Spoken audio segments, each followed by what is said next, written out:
Next is use of bias-free language. So use language that are clear, objective, and stereotype-free. Avoid making generalization when talking about gender, ethnicities, race, sexual orientation, and people with disability. So sa gender, avoid using masculine pronouns when when the gender of the person or someone is unknown.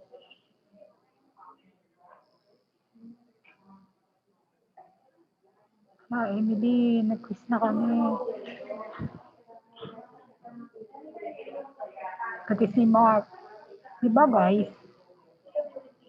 O yung ano dyan, bawi-bawi din.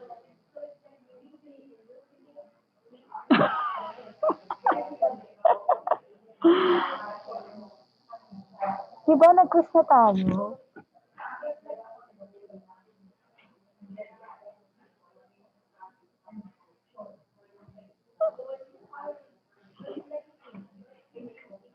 Ay, din dyan si ano eh.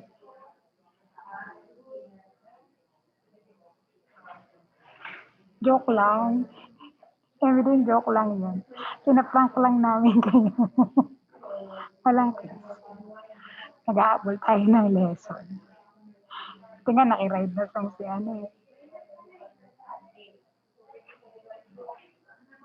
Wala ba akong screen share doon? Meron na. Oh.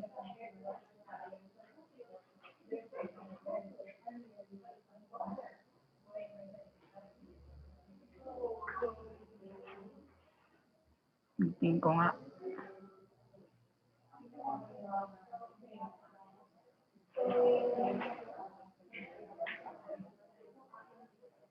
Yun, sorry naman, mali ako ng mapping. Ayan na. Joke lang. Okay, naging na. So, gender bias. Kasi di ba karaniwan sinasabi natin pag dati nakasanayan natin. Pag di natin alam kung ano yung gender ng tunutukoy mo na tao, gawin mo siyang he. Hindi daw dapat gano'n. So, dapat tanggalin mo yung he. I-revise mo siya something like this. So, each consultant, for example, each consultant has to submit his project proposal before the next team meeting. So, you can do it for a better translation or better use of gender. Each consultant has to submit his or her project proposal before the next team meeting, or all consultants have to submit their project proposal before the next meeting. So ito, yung mga words, basic words, anchorman, instead of saying anchorman, you say anchor. Businessman, business person, executive, manager, business owner, retailer, etc.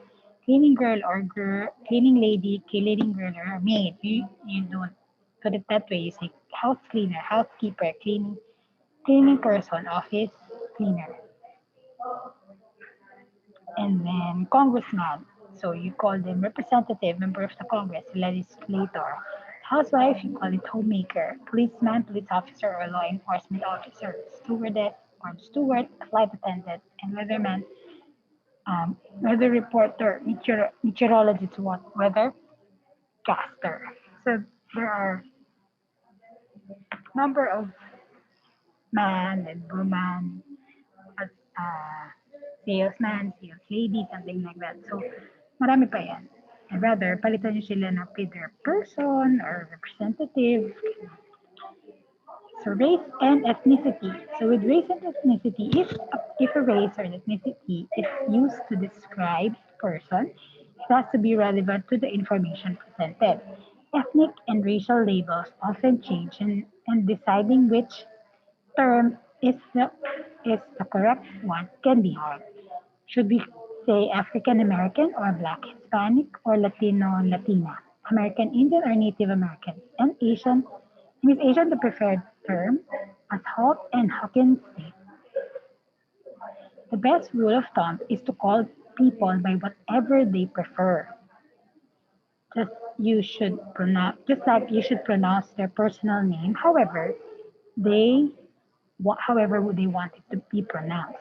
If you are unsure what to use to describe a certain group of people just as member of that group. So here, yung bias sa racial biases, a strange black man spoke to me at the grocery store. So better, a strange man spoke to me at the grocery store. Sa group, the bus of the Oriental senior citizen took the tour. Masyadong racist.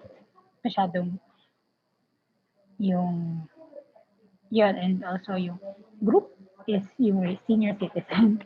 So rather you say the bus of Asian old adults took a detour. Mas ano siya, may euphemism. Next is disability or disease. Focus on the person rather than the condition. So instead of saying schizophrenic, you say diagnosed with schizophrenia.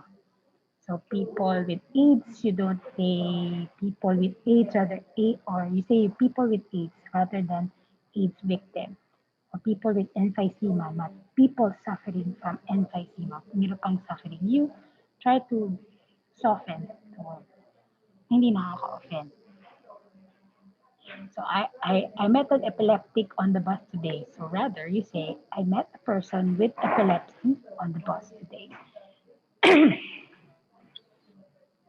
So now we move with achieving appropriate diction, level of diction. So diction is words,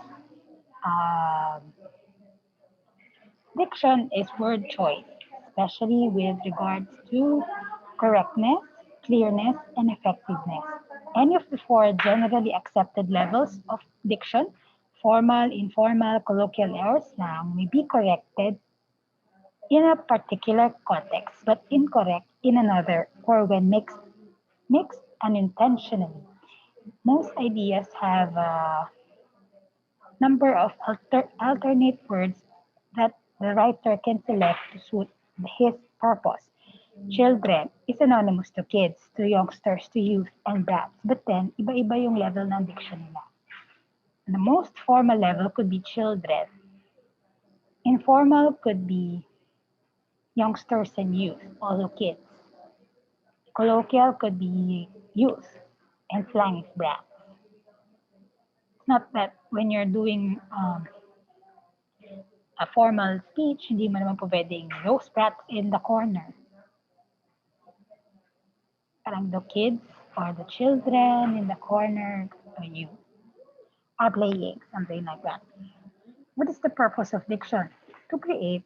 So there are several purposes why you need to choose your words correctly. Why? To create a certain tone that supports purpose. Purpose of a piece of writing determines in diction. In literary or fiction writing, writers also use informal diction and speech and figure of speech. Words used for non-literal meaning like similes and metaphors. So it sets the tone of, of the literary piece.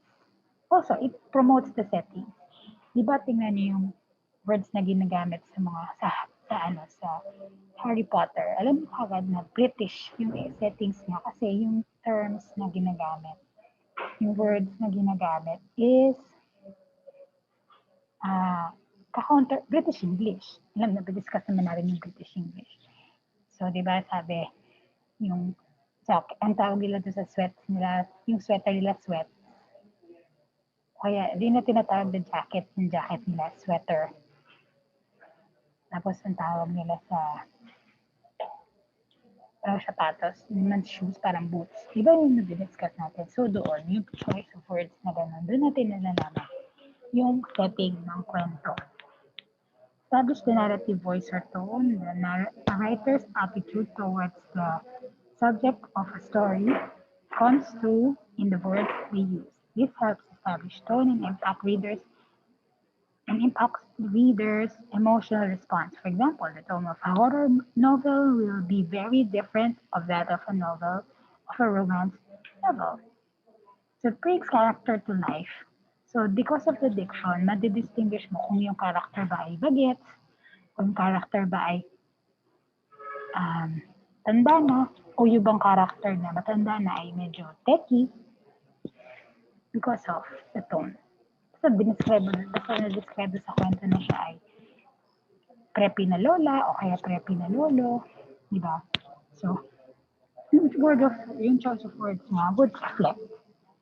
Okay, so there are 8 types of diction in writing. So formal, if you're using formal diction for sophisticated language, for professional text, business writing, and legal papers. And kung kung nakapagbasa na kayo ng mga counter affidavit, mga cases, I'm not sure, pero pwede yan, makita kayo sa online, mga um, counter affidavits for cases of certain um, lawsuits, ganyan. Makikita nyo, iba talaga yung pagkakadeliver niya, masyadong formal. So nga, malalim yung mga legal terms. Okay, next is informal diction. Informal diction is more conversational and often used in narrative literature. This casual vernacular is representative of how people communicate in real life. So, pag may, if you're reading yung mga narratives lang, parang storytelling, na slice of life, so ganyan siya. Next is pedantic, pagka ito yung medyo academic ang approach. Colloquial, yeah, it's just like informal diction, kaya lang, casual. Slang is super casual. Abstract if you talk about ideas. Concrete if you're talking about anything tangible. And poetic if it's more on the artistic side of literature. Now we have diction or examples of dictions in na divide naman into sige, for example, for spoken, yung standard, ito talaga yung alam natin. Ito yung familiar tayo. Itong nasa extreme left, ito yung medyo mabigat yung pananalita. And extreme right, masyadong casual. Learn, wise up, edify. Choose, speak out, elect. Misled, jerk your chain, beguile. Yung nasa formal. So using correct diction, suitable some words and expressions. So ito yung mga words na napagpapalit natin ng gamit because nagkatulog sila. May slight difference lang sa spelling. Pero nalilito tayo as second language learners ng English. Okay? So, I think pati naman mga native speakers, nalilito rin sila. So to clarify, so examples. Yung accept and accept. Yung accept is to approve or to receive, tanggapin. Then you accept is usually a preposition meaning not included. So example sentences. The gifted child accepted or received a donation from a generous parent. All faculty members were promoted except or not including the new ones. Adapt and adopt. Maybe the A is to accommodate or to adjust. Kumbaga, sa play, nakaporma na yung play ng triangle. I-accommodate mo lang. Kunyari, gagawin mo siyang to accommodate or to mag-adapt siya dun sa stick. So, kailangan lang niyang nakaporma pa rin siya, pero tutusok mo lang, i-adapt lang niya yung stick. Kumbaga, tutusok lang yung stick. Walang mababago. Yung adapt, entirely, wala katong form. Kailangan mo ng form. So, i-adapt mo ngayon yung form ng halimbawa, shape ng triangle. Kukunin mo yun or to accept or to use as your own. So, the class had a hard time adapting to the substitute teacher. Hindi inampun yung teacher, nakibagay kayo na sa teacher. Childless couple adopted a beautiful baby girl. So, umampon kayo ng baby girl. Oh. Advice with the C and advice with the S. So, advice with the C, ito yung payo. Yung advice with the S, ito yung pagpapayo. Advice with the C, so the girl sought advice from the priest. The deep advice of the teacher against taking a leave of absence. Affect and effect. Effect, sorry to Yung yung it's a verb to influence. Yung effect, it's a noun which means a result.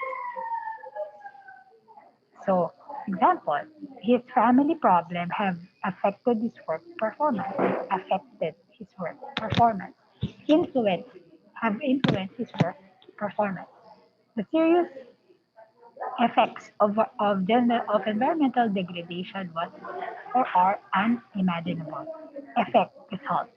The serious effect or result of environmental degradation is or are imaginable.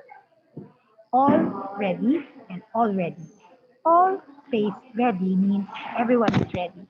Already is previously or it's an adverb which means previously or by this time.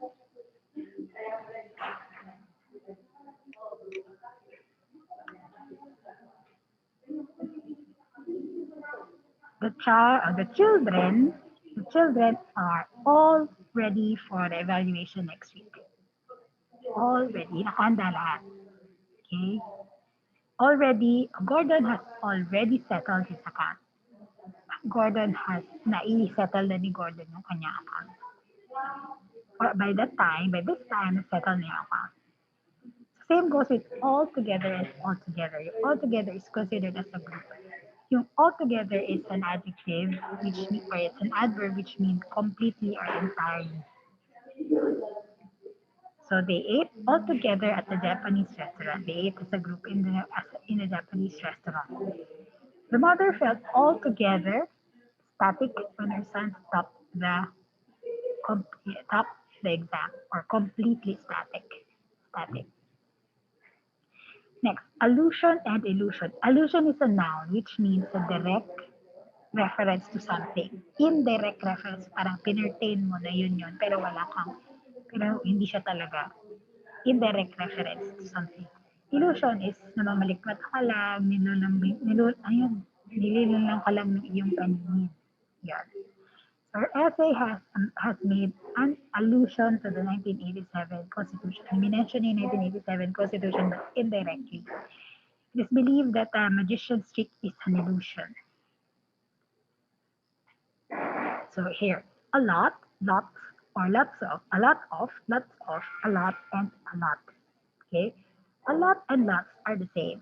It means a lot with space and lots are the same. It means many or much. Yung a lot na ito is misspelling. It's ungrammatical.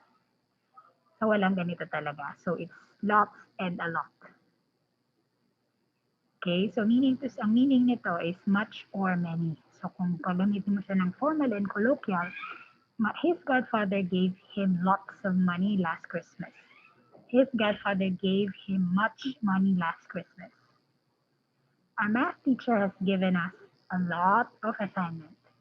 Our math teacher has given us many assignments. So yung a lot naman na double L, ito yung to give or to assign, to distribute to a plan. So the Congress allocated 30 million pesos for the infrastructure. Then all right, meron tayong bonus dito. All right, ito yung standard. Itong all right, this is non-standard, so do not use it. Anyone and anyone. Anyone is a definite pronoun which means any person. Anyone, any space one is a single person or single thing. Example, anyone can ask the speaker questions about the lecture. You are required to answer kahit alin, kahit any one of the question. Kahit alin sa question. Ito naman, kahit sino. Ito, kahit alin. A while. A while. A while is a verb. It's an adverb. For example, I stayed a while in my sister's house. Do not use a while as the object of a preposition in or after. Instead, use a while. While is noun. So this is not standard. Exam later lasted for a while. Lito. So ito yung tama. A while. You may space. Next is beside and beside. Beside and beside. Yung beside, tabi in Tagalog. Besides, bukod pa. Or parang except or additional. Example, I stood beside my dean at the convention. He is beside the dean. She thought of no one besides him, apart from him, except him. Besides, apart or addition, in addition, she has what it takes to be a star. So this one, next is cite, cite, and cite. Cite with the C is to mention or to give or to name. Parang sa, parang sa, to avoid plagiarism, cite your sources. Cite is to see, cite is a place. So cite with the C is, example, writers of academic papers should cite sources of information. The military cited or saw to see. Saw a fugitive in a remote province. The site of the fast food restaurant is beside the university or the location. Coarse with the A and coarse with the U. Coarse with the A is rough, texture, or surface. Coarse with the U is unit of study or a path. So the surface of the floor is coarse. Two basic courses will be offered next term. Courses, path of study. Environmentally supposed the construction of the golf course or path. Complement and complement. Complement with the E could be noun or verb which needs to complete or to enhance. Completion and enhancement. Kung noun. Complement is to praise. Could also be a verb and a phrase. It can be a verb and a noun. Okay, his intelligence will complement her will complement her efficiency. His intelligence will complete or enhance his efficiency. So no one succeeded. For one, for one to succeed, discipline is complement to or is a completion to for hard work. Another yung complemented. The student complimented the chair for her organizational skills. Complimented verb. Praises. He praised. Responses to compliments may vary across culture, or responses of praise or to praise is may vary to culture, to various culture.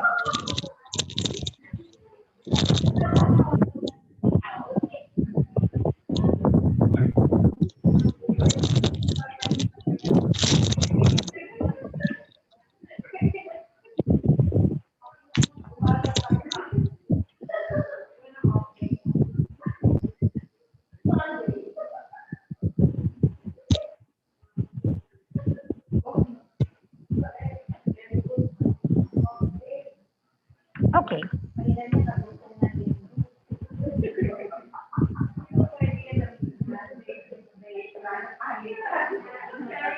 Next is continual and continuous.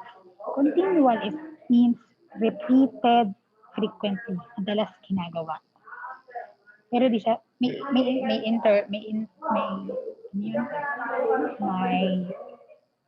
may pagitan. Pero madalas mo ginagawa. Yung continuous without stopping, without interruption, dire-diretso. So, so there was continual laughter or pwedeng minto yung laughter, tutuloy yung laughter from the audience during the show. The clock ticked or ticks siguro to, ticks continuously, non-stop. Next, counsel and counsel. Counsel with CI is a noun that refers to an assembly of people. Counsel is advice or guidance.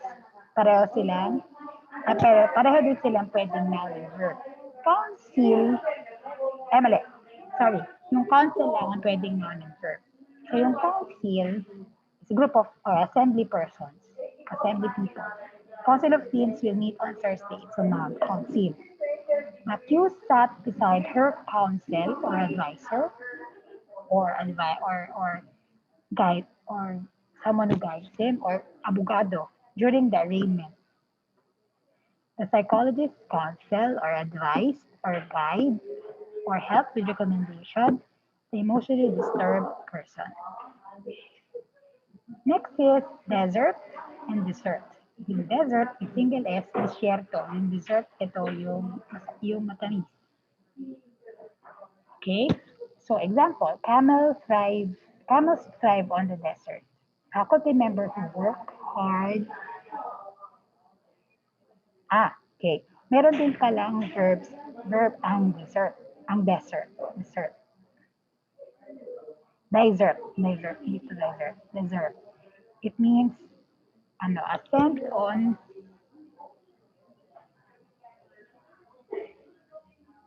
wala, matatapos na kami. Di bale. Maybe, may recording naman. Anyway. So, yung desert na verb is to leave without any intention to return. Yeah. So, faculty members who work hard just get there just deserts. Also, soldiers who desert or who leaves the military are punished accordingly. A tray of assorted fresh fruits makes a great dessert. Okay. Next is device with the C and device with the S. Yung device with the C is a noun sa form of equipment. Ito yung gadgets. Device with the S is to invent. She bought the device from, or she bought the device in the USA. Meron siyang gadget na binili sa USA, device. Then yung isa na with the S, Jeffrey devised a plan to motivate teachers to do more research. Okay. Different from and different than. Different from is more acceptable. However, use different than when the word than is used to introduce a dependent clause. For example, ito, better yung from. The teacher's part in the program was entirely different from the students. The topic they were told to study were different than the things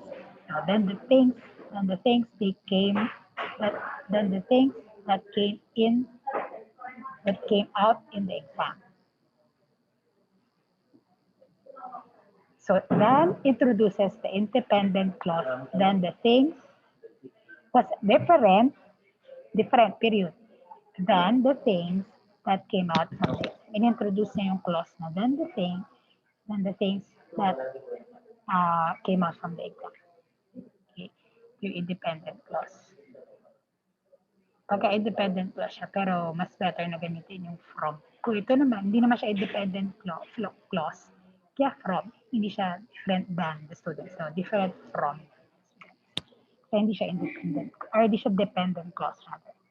Disinterested and uninterested. Disinterested is impartial, not influenced by personal bias. Uninterested is not interested at all. Ito, impartial, not influenced by personal bias, disinterested. Unbiased ka, ganun. Next. So, example is, the judge may be disinterested, must be a disinterested party in a case. Wala siyang dapat impartiality. Dapat sa gitna lang siya. The students were making noise because they were uninterested in the lecture. Okay. So, they're not interested in the lecture. Dyeing and dyeing. Dyeing with the E is imparting color to a material. Dyeing is to cease to be alive or to die, to lose your life. He is dyeing his shirt again, or jobos in Tagalog. Pedro was beside his grandmother when she was dying or nung mamamatay na. Okay, next is, marami pa pa. Marami pa. Putulin ko na rin. We-end ng mga 3:30 kasi marami na tayong para makahinga. 1 hour na rin tayo nag-lesson. Okay. Sana ako. So, each other and one another. Each other refers to two people. One another refers to more than two people. Kapag may dalawang tao sa subject, each other yon. Pagka more than two people, one another na. Example, husband and wife should bring out the best in each other. Dalawa kasi sila. So the members of the group help one another to get a high grade. So hindi siya po pwedeng help each other. Hindi, kasi marami yung members ng group. Definitely.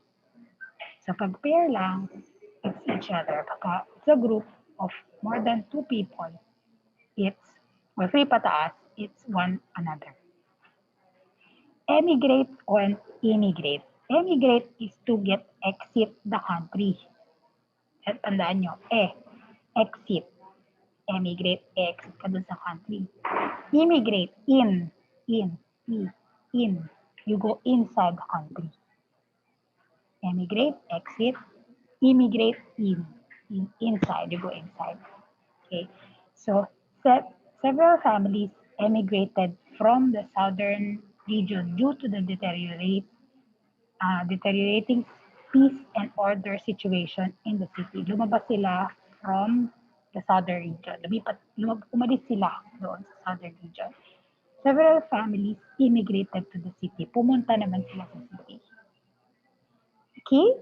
So, galing sila sa labas, pasok sa loob ng city. Yung isa, immigrated, lumabas sila doon sa southern region. Naganap sila ng ibang place because magulo doon sa southern region. Next. Eminent and imminent. Eminent and imminent. Eminent is a prominent in rank. Imminent means likely to occur. So magkaiba talaga sila. Ito, eminent is prominent in rank. Eminent, rank. Yung imminent likely to occur. So example, UN Secretary General Kofi Annan is an eminent person. Is a person with prominent rank. A coup d'etat is imminent because of the current political crisis. It's likely to occur. Okay. Next is farther and further. Yung farther, far, malayo, farther. To a more distant place, mas malayo, farther. Yung further, to a greater extent, hindi siya distant, greater extent, or additional. Okay, so the bus cannot go any farther than Quezon. Hindi na siya pwede lumayo than Quezon. May distance. Yung isa, yung further, additional, greater extent. He said she cannot help him any further. Hanggang doon na lang yung help. Parang walang distance na involved. Hanggang doon na lang yung help. Next is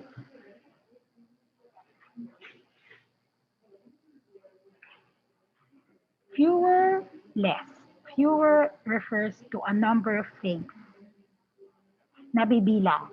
Nabibilang ito. Ang fewer ha, nabibilang. Yung less amount siya. Hindi siya nabibilang ng count. In counting. Thank you po.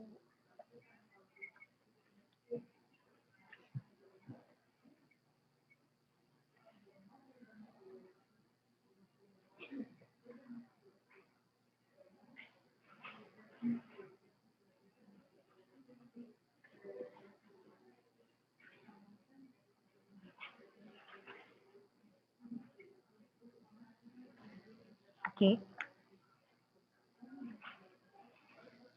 Ano na? Yan. Nabibilang. Okay. There are fewer participants. Yes, nabibilang mo ang tao, ang participants, than we expected. Nabibilang mo sila. Countable. there is less water in the glass. Hindi mo mabibilang ang tubig dahil yun ay hindi solid. So anything that's non-solid is less. Parang ano to? Um, parang rice. Ang taga mo naman kung bibilang ang bibutil ng kanin, di ba? So less rice. And then, so kaya pag yung, also siguro sa ice din, lalo na pag ice cubes or ice in cylinder, hindi mo na mabibilangin yun, di ba? Ewan ko kung binibilang pa yun. Pero parang hindi naman na, di ba, less ice. Fewer contestants. Kung bibilang ng contestants, so ilan sila? Okay. So dito muna tayo. Hanggang less and fewer questions so far. It's a continuation of the of diction or correct use of diction with the troublesome words and expressions. So we often see yung difference ng less and fewer. Right? So when we say fewer, it's for countable nouns or countable things. Ano ba yung mga countable things? Tao. Sabi ko tita. Tao. Mga halam. Yung mga huge plants. And tangible objects na actual mo nabibilang. Fewer or mas konti. Pagka gusto mo sabihing mas konti, na tao or gamit or anything that you can touch, you say fewer. A number of things. When you say less, amount siya. Ito naman, ginagamit mo siya doon sa hindi mahawakan. Nahawakan mo ba ang tubig? Hindi. Nahawakan unless siya ay nasa baso. There is less water in the glass. You don't say fewer water in the glass. Mali yun. You say less for non-countable objects. And you say fewer for countable ones. Formally and formerly. Formally means in a proper form. Formally. Formerly means at a prior time. Former and formal. From the root word formal is being in proper order or proper place. Kapag formal, being in a very conservative and very, hindi naman elitist, but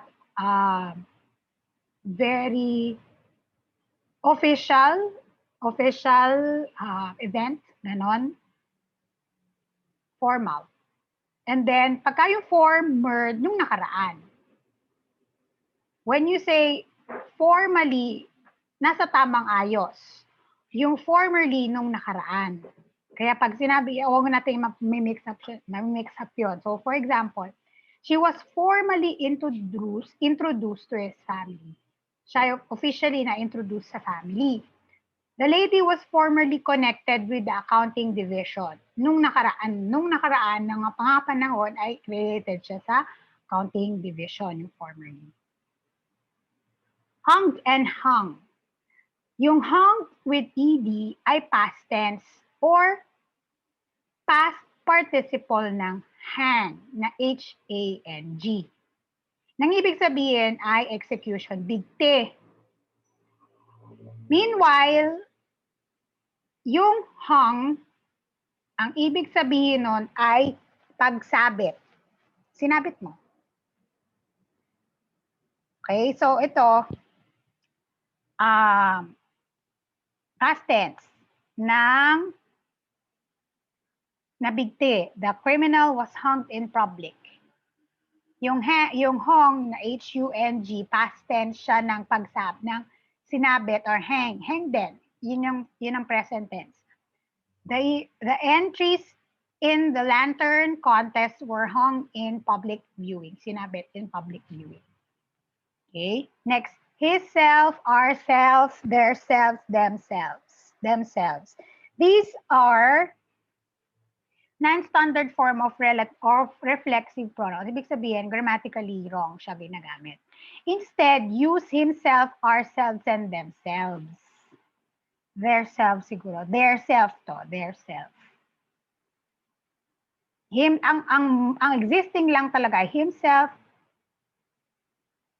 ourselves, or herself, ourselves, and themselves. Example, he has no one to blame but himself. Next is if and whether. If, use whether when there is an alternative or choice. Pag may choice. Pagka if, condition lang. Or wala kang ibang option. So, my chairperson asked me whether I took a service or availed myself a sabbatical. So, may option ka whether, pag gamitin mo yung whether, yung susunod mong statements, options. Yung if, condition lang siya. Or pwedeng statement lang. Do not use or not after whether. The president wanted to know if you finish your PhD. Kung wala siyang option. So ito, pag gagamit ka ng option, whether lang gagamitin mo. Ito, yung sumunod na statements, walang option. Next. Imply and infer. Imply to suggest. Infer to conclude. So therefore, writers and speaker imply, make a suggestion.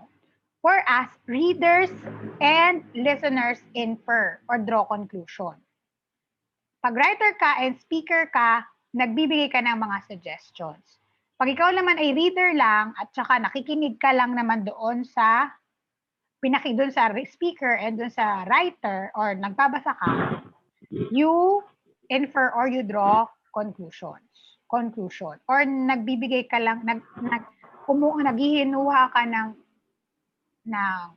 answers, conclusions, or possible answers rather. The speaker implies that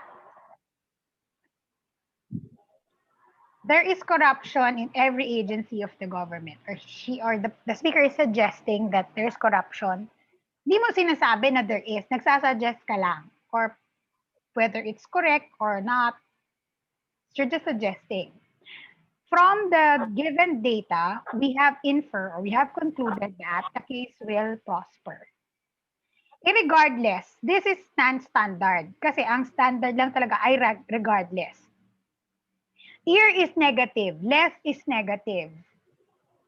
Ear is a negative prefix, less is a negative prefix. You do not double negate.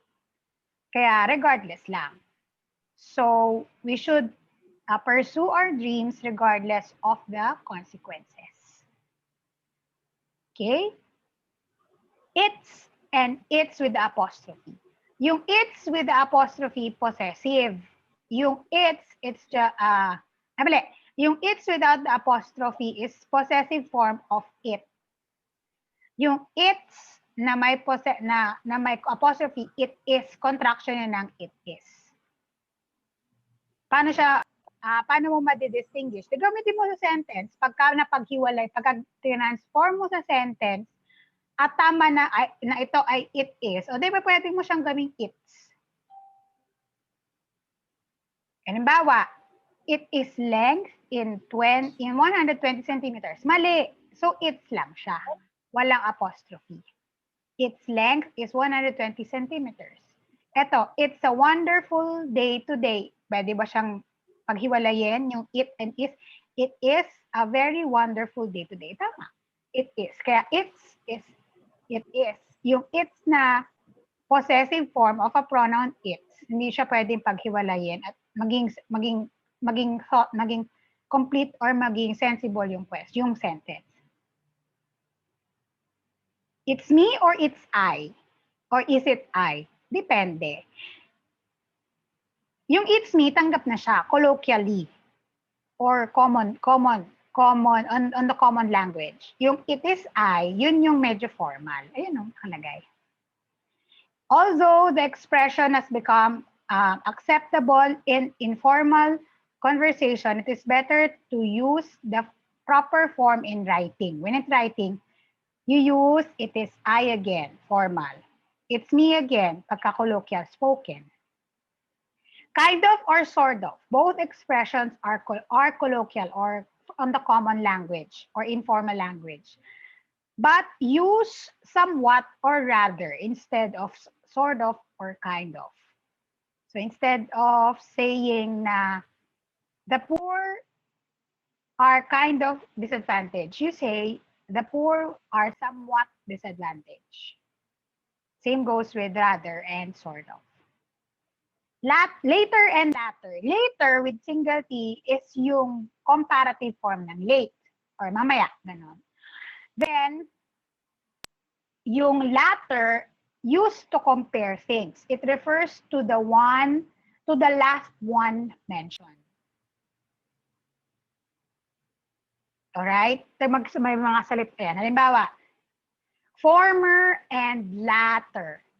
Yung former, yun yung una mong sinabi. Yung latter, yung last na sinabi. So, for example, ito.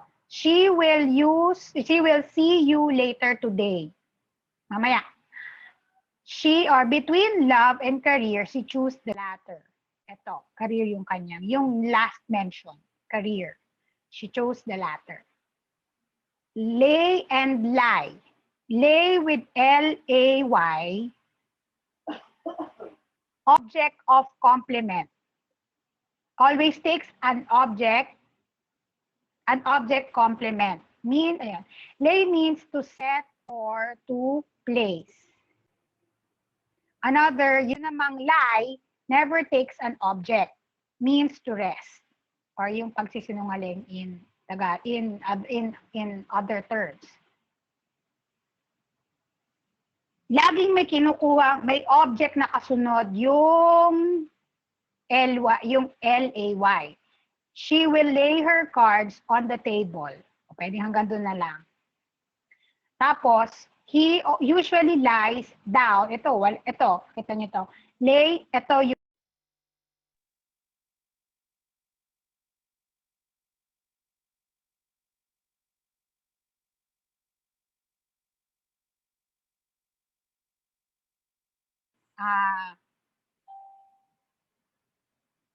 karugtong niya kagad ay preposition. Ito, prepositional phrase. Lose and loose. O, yung lose, parang rhyme with the moose. Yung loose, rhyme with shoes. Yung loose na double O means opposite ng type or masikip. Yung loose is maluwag. For example, she will always bring loose coins, hence she travels. When she travels. Hence she travels. May W to siguro, when. Typo. You will lose your chance of getting a high score. Mawawalan or to remove one's possession. Yung single O, mawawala. Yung double O, opposite siya ng type. Okay. Mad and angry. Yung mad, you use that to rephrase or synonymously with insane. So in writing, you do not use angry. Kasi do not use when the meaning is angry. Kami pagka writing, you put angry, hindi mad. The teacher was mad at him.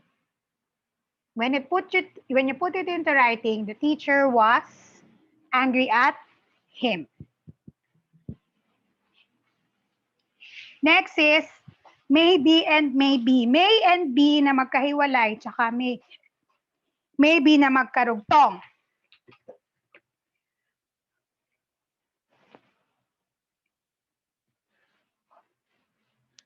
Yung may be na magkahiwalay is a verb phrase similar to might be. Yung maybe na magkarugtong is an adverb that means perhaps. You may be reprimanded or hindi siya perhaps. You might be, may possibility na mapagalitan ka. It's a verb. For the lapse, ay nawala.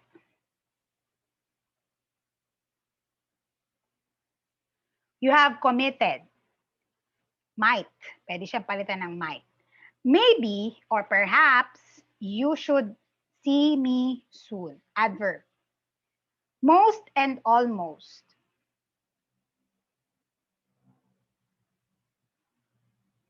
Almost is an adverb meaning nearly or malapit na, almost. Most is the superlative form of more. So do not use most when you want to mean almost. Most of the students have left the school. Almost all of the students, nearly all of the students have left the school. Myself. So herself, himself, ourselves, themselves, yourself. Do not use reflexive pronoun when where a personal pronoun will fit. Non-standard. Diba? The member of the committee are Juan,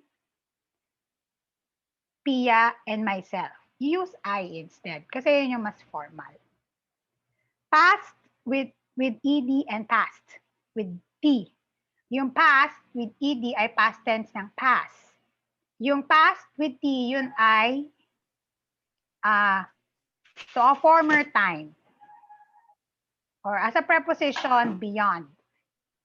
Example, the boy passed or pinasa, movement. Pinasa yung passed the examination given by the prestigious school.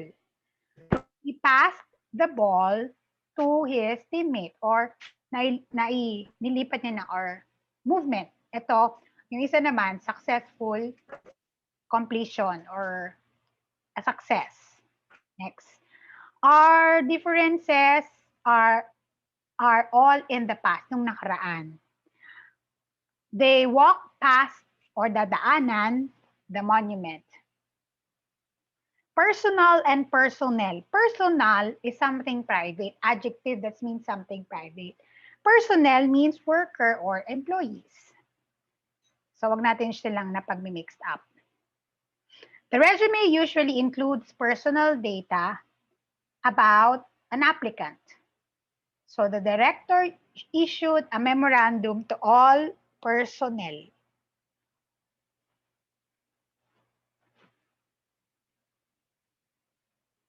Oo nga.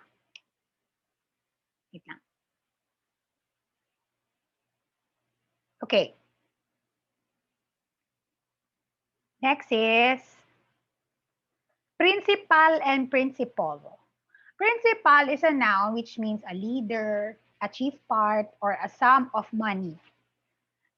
Or an adjective which is the highest in rank. Principle is a noun which means a fundamental law or truth. The new high school principal met with the teachers. She will pay the principal plus interest when it comes to sum of money naman yon. I admire people who do not compromise their principles or their fundamental laws or truths. Quiet and quiet. Quiet rhymes with diet is not to be noisy. Quiet with rhymes with right is very. Or sometimes it is colloquially used as parang medyo, ganon. Or slightly, ganon. So, example, she is looking for a quiet place where she can concentrate on her review. The participants did quite well in the competition. Next, reason is because and reason why. The reason is because it's non-standard. So do you not use that? Instead, the reason is that. Also, yung reason is yung reason why. So ang tamang gamit ay the reason is that or just because. The reason I was absent is because I was hospitalized. The reason I was absent is that I was hospitalized. Yung non-standard. To make it formal, I was absent because I was hospitalized. Pwede yun nga, pwede naman palitan na lang ng diretsong because. Because I. The reason why is redundant, so that's not standard. Next is stationary and stationary. Yung ari, ang dulo, fixed or not moving. Yung airy, yung dulo, paper siya. Yung mabango. Ginagamit natin nung, ginagamit ko ito nung high school eh. Ewan ko kung gumamit kayo nito, panggawa ng portfolio. The boat were in a stationary position when the giant wave swept them. She bought 2 packs of stationery in the bookstore. Supposed to, supposed to. Supposed to is non-standard. So don't use that. Supposed to yung tama. We are supposed to abide by the Constitution. Sure and surely. Sure is an adjective. Surely is an adverb. Colloquially, sure is sometimes used as adverb. Pero mas mag-stick tayo dun sa formal way. For example, her siblings sure want to graduate this year. Pero ang mas formal or mas correct is her siblings surely wants to graduate this year. Konti na lang. Yay, konti na lang. Okay. Than and then. Than is a conjunction used to make comparison. Than yon. Yung then, it's an adverb which means at that time. Okay, so example, the lady basketball player is taller than you. Compare mo kayong dalawa by height. The teacher then or late at that time moved on the group activity. Or pwedeng following at that time or following the action. It rained for a whole day, then roads were impassable. There, and there. Halos para-pareho sila na pagkaka-pronounce. There is a possessive pronoun which means belonging to them, kanila. There is yung T-H-E-R-E is an adverb which means opposite of here. Alright? Yung there is a contraction of they are. Examples ng T-H-E-I-R, Sheila and Shirley turned in their assignment ahead of time. Yung T-H-E-R-E, adverb siya, opposite ng here. So, I saw the cat there. Another is, there are several causes of air pollution. Yung contraction naman ng they are, na there is they are in or there in Afghanistan as part of the UN peacekeeping mission. Yan. Konti na lang. Yay! To. To na T-O, to na T-W-O, and to na double O. To is a preposition or punta doon. Or parang going, a movement. He moved to Davao City 3 years ago. Yung to is number 2. So, no need to explain. Yung to na double O ay parang yung you also agree. Diba? Para me too. Parang ako rin. Ganon. Diba? Or pag sinasabi yung I miss you, that's I miss you too, parang ako rin. Ganon. Yung to na isa. Next is whose and whose. Na ang different ng spelling is yung unang whose, H-W-O apostrophe S. Yung pangalawang whose, H-W-O-S-E. Yung may contraction, yung may apostrophe, that is the contraction of who is or who has. Yung whose naman is a possessive form of who. Belonging to whom? Laging siyang may karugtong na object. Thing. Halimbawa, who's going to see the dean tomorrow? Who is? Contraction naman. Who is going to see the dean tomorrow? Ito naman yung who has. Who's got loose coins? Who has got or who has gotten loose coins? Next, yung whose na may isa dulo, lagi siya may karugtong na object or thing. Whose wallet is in the table? To whom? Then lastly, yung your and your. Yung your na walang isa dulo is a possessive pronoun ng you. As a possessive form ng you. Yung your is a contraction of you are. So your proposal has been turned down. So you're the source of the inspiration for many students. You are the source of inspiration for many students. Questions?